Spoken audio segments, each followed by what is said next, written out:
আল্লাহু আকবার, আল্লাহু আকবার। দাদু নামাজের জন্য রওনা হচ্ছেন। ইয়ামিন, নামাজের সময় হয়েছে।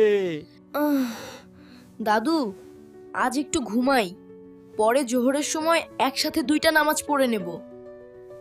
ভাই, নামাজ কোনো বকেয়া বিল না, পরে মেটানো যায় না। সবাই হাসে, কিন্তু দাদু একটু গম্ভীর হয়ে তাকান। মনে রেখো, আল্লাহর ডাক এলে দেরি করা ঠিক নয়। দুপুরে ইয়ামিন ও রাজীব ক্রিকেট খেলছে।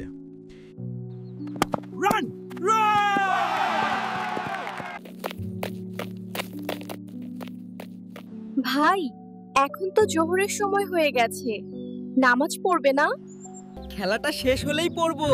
আল্লাহ তো জানেন আমি নামাজ পড়ি। কি? কিন্তু তুই তো অনেক সময় খেলা শেষ হতে হতে আসরও মিস করিস।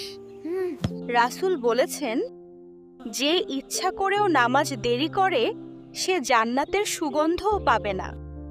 ইয়ামিন একটু চুপ হয়ে যায়, কিন্তু হাসি দিয়ে বিষয় পাল্টে দেয়। একটু পরে হঠাৎ আকাশ কালো হয়ে যায়।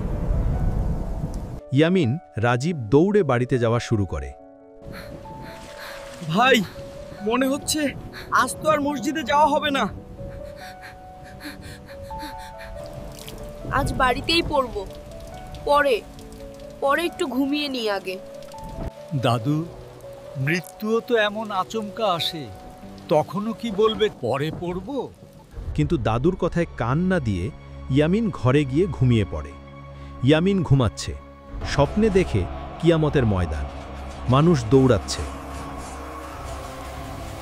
ইয়ামিন সামনে এক ফেরেশতা বলল,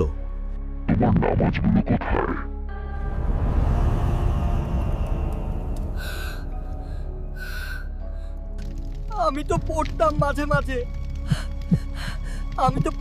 মাঝে মাঝে। ইয়ামিন ভয়ে ঘেমে উঠে বসে পড়ে বিছানায়। ইয়ামিন চোখ মেলে ফজরের আজান শোনে, সে দ্রুত উঠে পড়ে। আজ থেকে আর দেরি নয়, আল্লাহর ডাকে দৌড়ে যাব। ভাই, আজ তো তুই সবার আগে। এবার আমি আল্লাহর অতিথি, দেরি করা ঠিক নয়। আলহামদুলিল্লাহ, আজ তো সবাই নামাজে ছিল। দাদু, আজ বুঝেছি নামাজ শুধু ফরজ না, এটা আমাদের আত্মার শান্তি।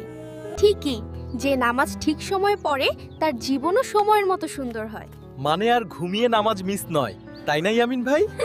আর নয় ভাই, ঘড়ি বেজে উঠলেই নামাজ। নামাজ শুধু ফরজ নয়, এটি আল্লাহর সাথে আমাদের প্রতিদিনের সাক্ষাৎ। যে সময় মতো নামাজ পড়ে সে দুনিয়া ও আখেরাতে সফল। তো বন্ধুরা, ইয়ামিন কি ঠিক করেছে তা কমেন্টে বলো। আর আমাদের চ্যানেলটি লাইক, শেয়ার আর সাবস্ক্রাইব করতে ভুলো না। ধন্যবাদ।